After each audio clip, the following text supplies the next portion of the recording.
नमस्कार दोस्तों। बिहार विधानसभा में जो 4 उपचुनाव हो रहे हैं 4 सीटों पर, वो बहुत ही इंटरेस्टिंग चुनाव है। देखिए, इससे सरकार की सेहत पर तो कोई फर्क पड़ने वाला है नहीं। नीतीश कुमार ही मुख्यमंत्री रहेंगे और सम्राट चौधरी ही डिप्टी सीएम रहेंगे और विजय सिन्हा डिप्टी सीएम रहेंगे।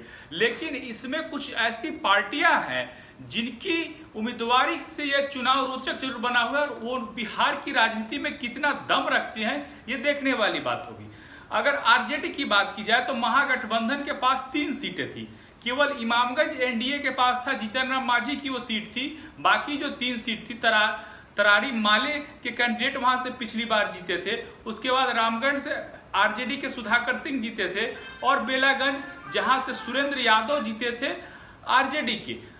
सुरेंद्र यादव कद्दावर नेता है आरजेडी के और रामगढ़ सीट पर जगदानंद सिंह के बेटे हैं सुधाकर सिंह, तो उनका भी दबदबा अपने क्षेत्र में है। लेकिन इन सब के बीच जो एंट्री हुई है प्रशांत किशोर की, प्रशांत किशोर जो 4 सीटों पर चुनाव लड़ रहे हैं, उनकी प्रतिष्ठा, उनकी ताकत की भी परीक्षा है यह चुनाव। क्या प्रशांत किशोर केवल हवाबाजी कर रहे हैं और उनके पास कैंडिडेट की जमानत जब्त भी हो सकती है, या फिर उनमें दमखम है? 5, 10, 20 हजार कितना वोट वो कलेक्ट करते हैं, इससे उनकी ताकत का पता भी चलेगा। देखिए, प्रशांत किशोर ने मेहनत की है, इसमें कोई दो राय नहीं है। लेकिन ये बिहार है, ये बिहार की जो भूमि है, इसमें जो जिस प्रकार से जातिवाद का फैक्टर है, इसके साथ साथ भी अगर आप देखेंगे तो जो बिहार की जो राजनीति का जो माहौल है, परिदृश्य है, वो दूसरे राज्यों से अलग है। यहां पर इतना आसान किसी भी नई पार्टी को नहीं होता है कि वो आकर के तुरंत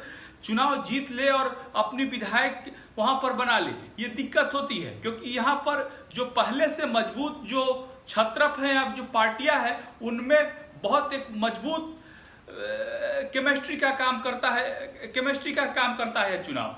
लेकिन अगर बात की जाए तो जो बिहार का चुनाव हो रहा है, इसमें सबसे बड़ी भूमिका तेजस्वी यादव की भी परीक्षा की होने वाली।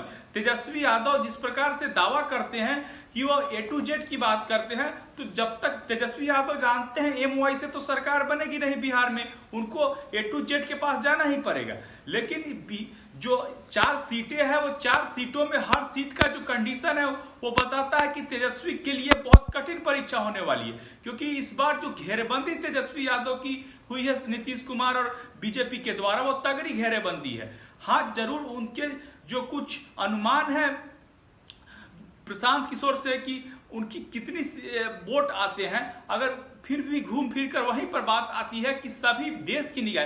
देखिए, प्रशांत किशोर सफल कोच जरूर रहे हैं, लेकिन कोच होने में और जो प्लेयर होने में बहुत आसान होता है। कोई कहीं से बैठ करके बोल देता है कि मैं रहता तो इस तरीके से खेलता, बैटिंग करता, इस तरह से बॉलिंग करता। लेकिन एक सफल प्लेयर कितने लोग बने हुए हैं? कोच अगर आप बात करें जाए तो बहुत अच्छे जो छोटे प्लेयर जो 5-10 वनडे में क्रिकेट मैच खेले, वो अच्छे कोच बन गए, लेकिन वो कभी सफल प्लेयर नहीं बने। इसी तरीके से बहुत सारे लोग मानते हैं कि प्रशांत किशोर की शायद यही भूमिका बिहार की राजनीति में हो सकती है। देखिए, राजनीति में मास लीडर का होना बहुत जरूरी होता है। डॉक्टर भीमराव अंबेडकर भारतीय राजनीति के सबसे विद्वान नेता हुए, लेकिन वो कभी भी मास लीडर नहीं हुए। वो अपने 3 चुनाव हार गए। और लालू प्रसाद यादव की बात की जाए तो लालू प्रसाद यादव की शुरुआती शिक्षा कितनी थी, लेकिन लालू प्रसाद यादव बिहार के ऐसे नेता बने जो भले उनकी बाद में गिरावट हुई, ऐसा लगता था कि एक दिन वो देश के प्रधानमंत्री बन जाएंगे। तो राजनीति में अगर देखा जाए तो इस तरीके का उतार चढ़ाव होते रहता है। ये जरूरी नहीं है कि आप एक सेक्टर के एक्सपर्ट हैं तो आप दूसरे सेक्टर के भी बहुत बेहतर काम कर सकते हैं। ऐसे उसमें होने की संभावना बहुत तीक्ष्ण होती है।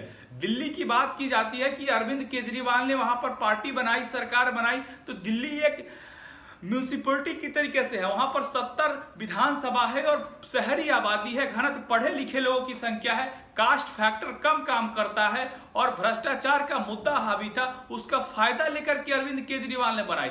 लेकिन जो प्रशांत किशोर की सबसे बड़ी ताकत यही है कि प्रशांत किशोर मेहनती व्यक्ति हैं, लेकिन वो अब तक कोच थे। कोच और प्लेयर में आपको अंतर समझना पड़ेगा। अब उनको साबित करना पड़ेगा मैं कोच के साथ साथ एक बेहतर प्लेयर भी हूं, तब उनकी बिहार की राजनीति जमेगी। धन्यवाद।